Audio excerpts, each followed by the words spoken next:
Welcome to the Racine Archive Speaker Meeting. Our mission and purpose is to document permanently the work of Alcoholics Anonymous, to make the history of the organization accessible to AA members and other researchers, and to provide a context for understanding AA's progression, principles, and traditions.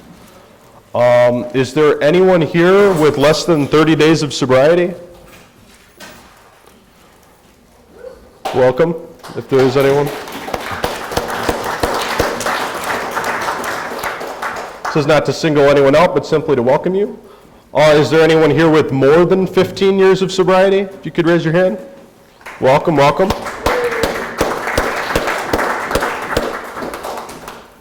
The speakers selected for this meeting are old timers. An AA old timer is any member who has been continuously sober for a significant period of time. The definition of significant is open to interpretation, but for the purposes of this meeting, an old-timer is considered anyone with 20 years or more of sobriety. The old-timers interviews serve as a representation of the significant impact that long-term sobriety can have on our AA community. And without further ado, I'll introduce our speaker, Gary S.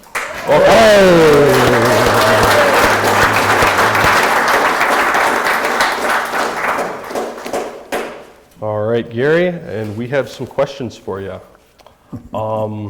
What is your sobriety date?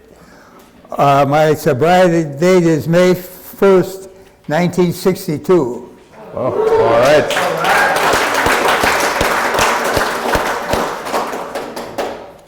Do you remember by any chance who was the U.S. president when you became sober? I think it was Lincoln, I don't know. Gotcha. When and where was your first contact with Alcoholics Anonymous? In Kenosha, Wisconsin, and I called, well, they had a little club on the north side that isn't there anymore, so yeah. And then shortly after that, it was the Alamo Club. Okay, all right.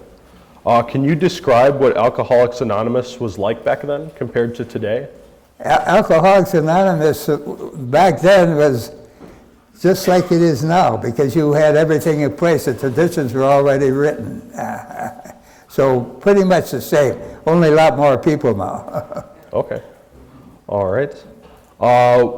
What were you like as a newcomer, and how do you think others would describe you as a newcomer? I felt uncomfortable and sick and confused, and I was wondering if I was going to stay. Gotcha. Who was your first sponsor, and how did you end up with them? Okay, my first sponsor, I didn't stay the first time either. I went to a couple of meetings and stayed drunk again for a few years. My first sponsor, I barely knew him. I didn't stick around, neither did he. We live in Kenosha. He went down to Illinois where the bars are open late, got killed in a car wreck, so he never had another chance. Oh. All right. Who were the alcoholics prominent in your early sobriety? That what? Alcoholics that were prominent, or alcoholics that were important to you in your early sobriety? With their names? Yeah. Well, the one of my sponsors, if some of you guys know him, is Keith. He lives up north in Michigan now. Keith K. He's been sober 2 months longer than me. Okay. A lot of the other old timers are dead. You see, when I come to the program, there were guys with 20 years with more sobriety than me. So if they'd be alive today, they'd be well over 100. Oh, all right. Wow. Can you think of any AA catchphrases from back then that you don't hear anymore as much? Not too much. No, I don't see too much change. Okay.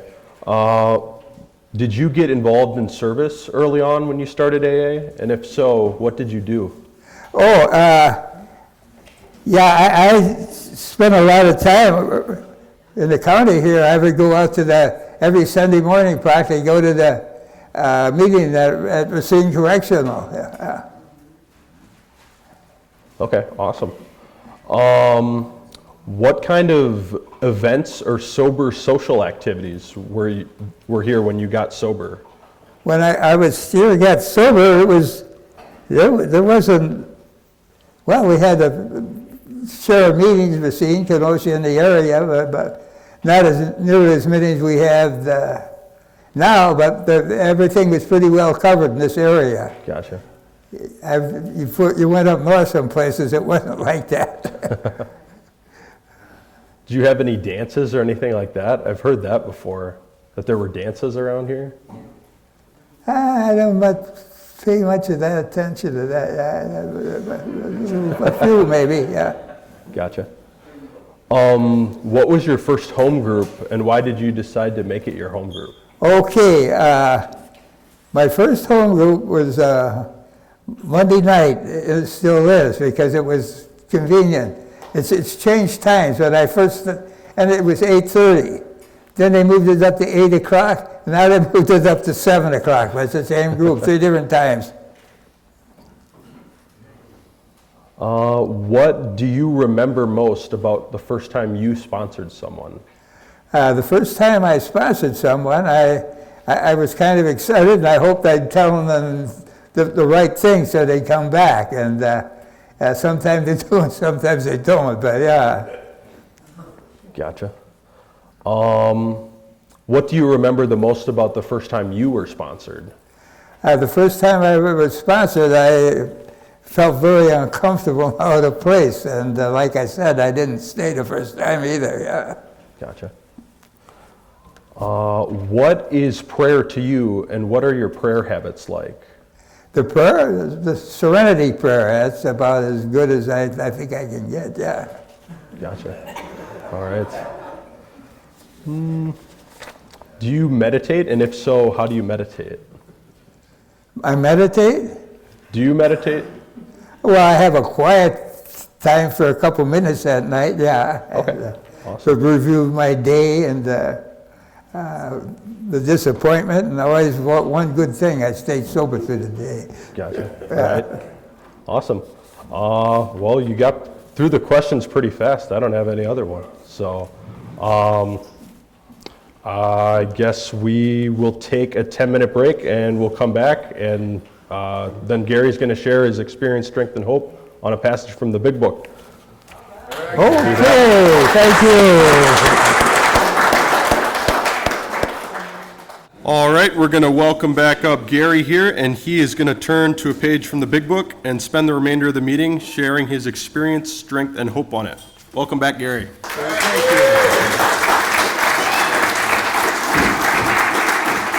I'm Gary, I'm an alcoholic. You know, the paradox of the alcoholic, when he's drunk, he wishes he was sober. When he's sober, he wishes he was drunk, and he craves the very thing that destroys him. I think that's a pretty good description of the alcoholic. Now, we're very fortunate when we have a drinking problem, we got someplace to go. You look back in history, you know, Alcoholics Anonymous is less than 100 years old. And so you sometimes wonder, what did people do before there was Alcoholics Anonymous? Everything imaginable. Some of them managed to stay sober. I think a lot of them died. But they had the thing called the Washingtonians. Are you familiar with that? This was back in the 1840s. There was drinking, and they wanted to do something about it. So they would get to meetings, and they would, we deal with alcoholics. They would deal with anybody that drank anything. And we learned some good lessons from the Washingtonians. So they grew real fast. And then the Civil War come, and they took different sides, and they all broke apart. And then there was also moderation management. Now that started not just a few years about the time as AA in the state of Washington. Now this woman had this idea that she drank too much, but she had some kind of therapy that she thought up for herself, and she was going to practice this, and this say she would stay out of trouble with drinking. It didn't work. She was driving the wrong side of the highway. she had a head-on collision with a guy, and she killed this guy and his 12-year-old daughter. Fortunately for her, I guess she managed to live. So she went to court, and she was sentenced to go to prison. And she come to the conclusion that her program didn't work. And after 2 people died for her trying it. Now, by the time I come to Alcoholics Anonymous, they were pretty well established.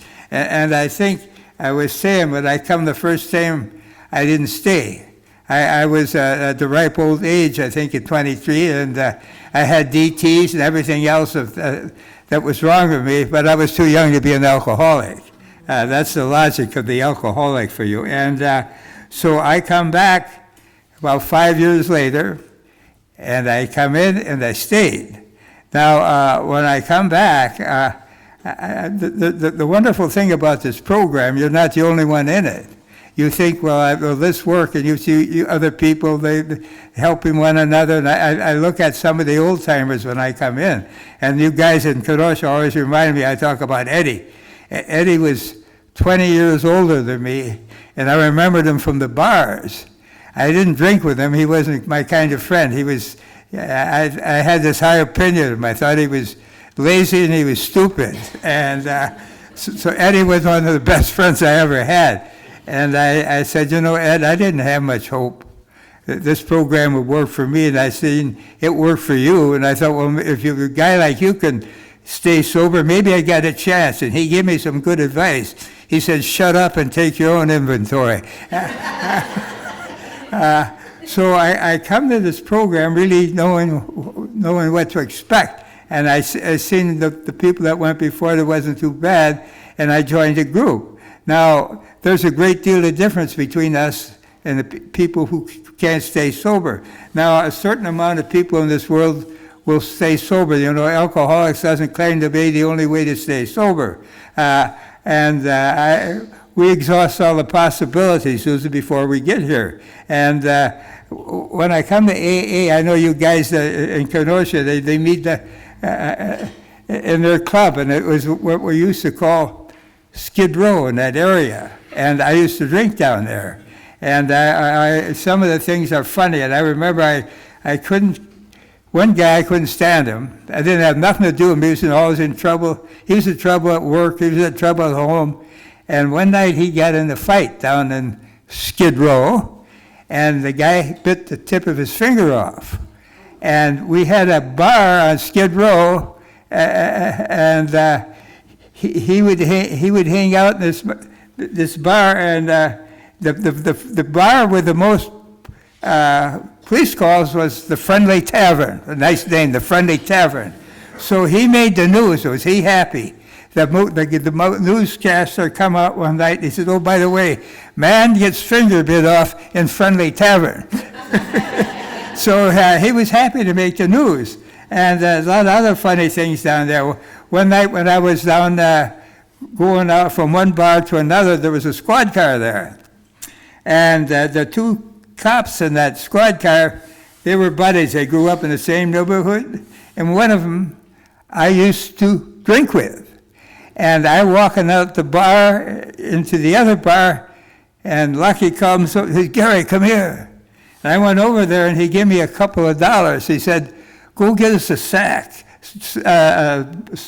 six-pack of Budweiser. So I went in the tavern, I bought a 6-pack of Budweiser to these guys in the squad car. I thought, well, sleep well tonight. The policemen are drinking Budweiser. And a lot of strange things. So years later, down by the Alamo Club, one night I had trouble with my lights, and the light was flashing across my squad car. And it was Lucky.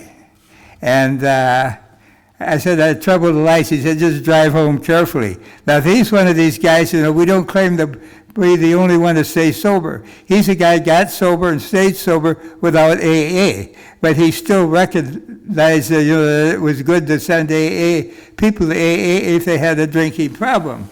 So you sometimes wonder how it would be like, without Alcoholics Anonymous. I exhausted all the possibilities, as it says in the book. Now, what was the difference? When I come to AA, what did they do differently? Well, first, you can see it tonight. You're not the only one here. You have guys, you depend on each other. And you think this, like my friend Eddie, and you think, well, he can stay sober, maybe I can stay sober. And we help each other. It's a wonderful thing. You figure in Alcoholics Anonymous, probably when they started in 1935, they had 2 members, Bill and Bob.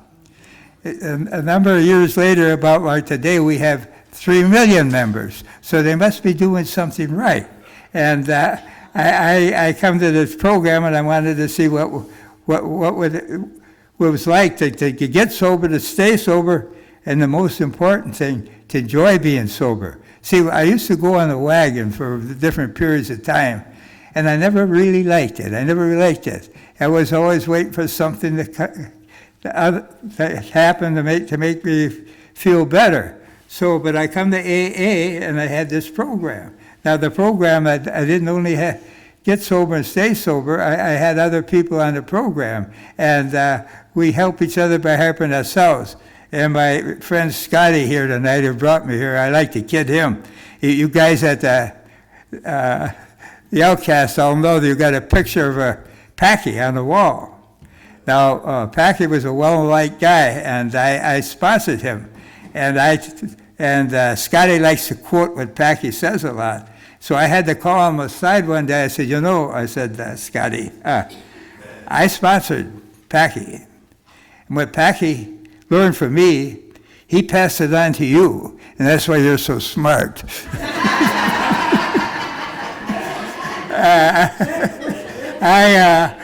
There's a lot of humor in Alcoholics Anonymous, too. You look at these guys sometimes, and Packy was the kind of guy that he was from Chicago. And he'd say, well, I'm going down to Chicago this weekend. It's like, well, finish your sentence. You're going down to Chicago this weekend to get drunk. And so that's the way this program worked. And one of my favorite people was a guy we would call Dirty Louie. And Dirty Louie claimed that when he come to AA, he slipped 7 times. He'd stay sober a week or two, get drunk. You think, what are we going to do with this guy? Well, we didn't. He found out that he could get sober, stay sober, enjoy staying sober. So he got sober and he stayed sober. And that's the way this program works. So I thought, there's more to this program than certainly when I went on the wagon or I was and they have this 12 steps. Now, to me, the first step was admit we were powerless over alcohol, allows to become unmanageable, and probably that's about the only thing I'd done in my drinking career. And when I quit, try to get sober and stay sober. And then I found out they cover everything. They talk about the insanity. It says we're going to stop from being sober and stop being drunk and getting sober. And how do we do these things? And we have these steps. And we look at all these people, how they come, and we're grateful for what we got. And Steve is here tonight. Now, his dad came to AA way before him. And when he passed away, I went to his funeral. Now, a great thing in his life, I think it was this woman who was in this car. She was stunned, and the car was on fire. He dragged her out of the car and saved her life. Now, many years later, 20 years later or so, when his dad died, she came to the funeral, and she sat in the back. And finally, she said, I'm here today because he saved my life. See, out of gratitude, after all those years, he came to his funeral. Well, that's a good lesson for some of us who are in Alcoholics Anonymous, to be grateful for what we got, because we get out of this program. Now, the wonderful thing about AA is when you go someplace else, you'll always be welcome. I went down to Mississippi once, and I was down by the Gulf Stream, the redneck Riviera, and I was talking to a guy there, and they're real friendly. They said, you go down that part of Mississippi, you think, boy, this is a real first-class state. about 18 miles of it along the Gulf is about first class. And I was talking to this guy, and he was very friendly. And here's some other guys come to go to the meeting. And he says, come on over here and say hello to this Yankee. And I'll tell you what, they were very nice to the Yankee. And that's the thing about this program. You go someplace else, you'll always find friends, you'll always find to be welcome. And I've had that happen too. You know, when I drank, my drinking career, I joined the Navy when I was 18 years old. And even at 18 years old, the day I joined the Navy, the Korean War was on, and I was sick from drinking, and I was thinking, God, I hope they let me in. Well, they did, and 4 years older, they let me out. And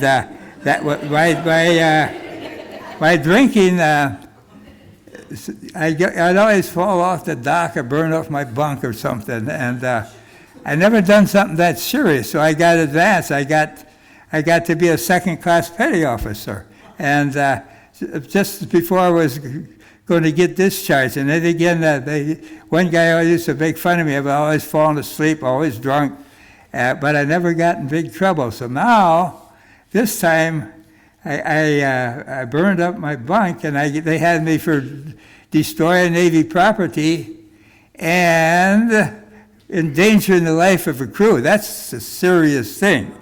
But I had about a month to go, and I had just been promoted to second class. And of course, your friends said they're always there for you. They said what they're going to do to you when you go to Mass. Oh, they're going to bust you for sure. You're going to get demoted, and you're going to get locked up, and all kinds of stuff. And I, as the smart alcoholic that I was, they had a big drive on at that time. You wanted to re-enlist in the service. So I knew that what was going to happen. So I went to the Mass, and they read the charges against me. It was pretty serious. And then he said, I see your enlistment will be up in about a little month or so. Are you thinking of re-enlisting? I said, yes, I've been thinking very serious of it, sir. So all I got was a couple of days when I lost my ID and Liberty card, and I got to walk. I couldn't wait to get out of there and run up to the bridge and tell everybody how smart I was. See, I beat him again. I got off with a warning. I didn't get busted. So that was my life, you know. Always getting in trouble, and always finding an excuse to get out of it. And then we look for, what does it say in the book? We look for an easier, softer way.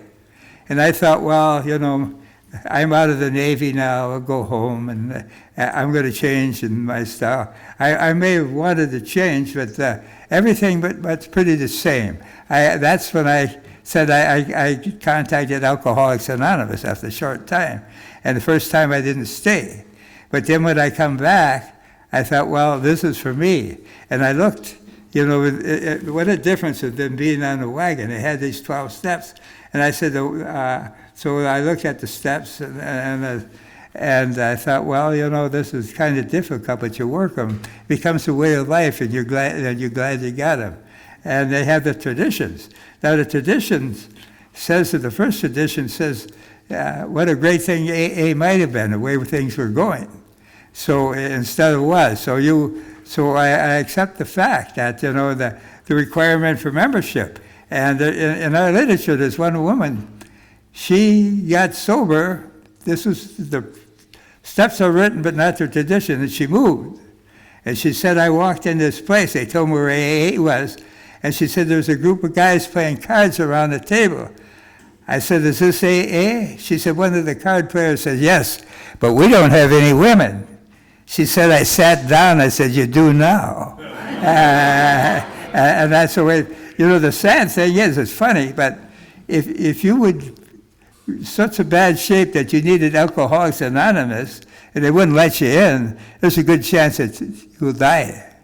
So I had one more. I had personally, this guy was from a small town in Ohio, and he had this habit, and this was that I was new on the program, and this guy was up in age. He just one of the few guys left that come to AA and sobered up before the traditions were written.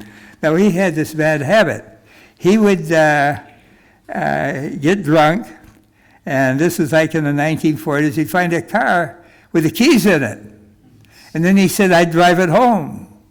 And he said, being a drunk, I didn't have much sense. I'd park it right outside my house. He says, you know when you wake up in the morning and hope the car is there? He said, I'd wake up in the morning and hope there was no car there. So the judge said I thought I was nuts. So he told me about this thing, which was fairly new at the time. It's called Alcoholics Anonymous. And he told me where these people met. So I went to see what it was like. And he said, I knocked on the door. There was a small group of men in there. And I knew a few of the guys in there, and they knew me, and they're drunk. So they said, come on in. And I come on in, and I sat down, and they went in the other room. They come back out, and they said, we talked it over. You can join. And that's so he saved his life by letting him join. It's because of these steps and these traditions that we are guided by. Now, I said that I would go out to Racine Correctional here, and I enjoyed going out there. And I had one escort. She was a woman, rather attractive, young, and we would go into the prison. She'd walk you across the yard. You have one or two. And she said, well, how that? I said, well, we have a pretty good turnout. The guys are going to meetings. And then she said to me, I'm on the program. I said, oh, wonderful. So in this very building, I ran into her a couple months later. She come over and give me a hug. And I said, excuse me, officer, what's your first name again? And she laughed, and that was fine to see her, to see somebody from Alcoholics Anonymous. And then I had another one here. I had come to this meeting here, and I walked in, and I had one of the guys that was in my prison group. He was now going to meetings here. And I thought it was nice to see somebody. So I walked over. It was good to see each other. We talked for a while. We sat down at the meeting. It was his turn to talk. He talked about some old guy that used to come out to the meetings out at the correction, and he was talking about a few of the things this guy used to say. And I thought, boy, that sounds pretty familiar. So after the meeting, I said, who are you talking about? That was you, Gary. And I figured that. So I've enjoyed sobering up, getting sober, and I enjoyed working with others. I told you I went to the prison. I used to go down to the Great Lakes Naval Center, too. I was a regular down there. And sometimes it's funny, we think we have a pretty good understanding what alcohol is and what alcohol does. And I spoke down there one night. This guy wanted to talk to me after the meeting. I thought, well, he's going to tell me what a wonderful job I'd done. Oh, no. He wanted my advice on how to lead a better life and drink more reasonably. And I told him if I knew how to drink more reasonably, I wouldn't be here tonight. I've had some other ones, so some of them are funny. We spoke in a school once, and this young woman come up, and they said, are there any questions? And, when the teacher has a book, and she opens it, and the class makes the different questions out of the book. So she raised her hand, and she said, do you people drink on holidays? No, we don't drink on holidays anymore. They don't understand it's a compulsion. This is like a bad habit. So you hear everything imaginable. And because of this program, I look at the guys I used to drink with, and so many of them are so gone. And the night I called Alcoholics Anonymous and decided to stay, there were 4 of us at one table. And me and one of the other guys, he recently passed away after a long-term sobriety of natural causes. And the other two guys at the table with us, they both died a long time ago. And there was another couple in there. You think of these things. And these two guys used to drink together. And one was, there were a little difference in the age. He was probably in his early 50s, the other was 39. They had something else in common, these two guys I know. They both died of cirrhosis of the liver. So alcohol, the rapacious predator, can kill you. So I'm very grateful that I've found Alcoholics Anonymous. I'm very grateful that this program worked for me. So I try and face my life one problem at a time, one day at a time, one step at a time, and I haven't got anything else to say. Thank you.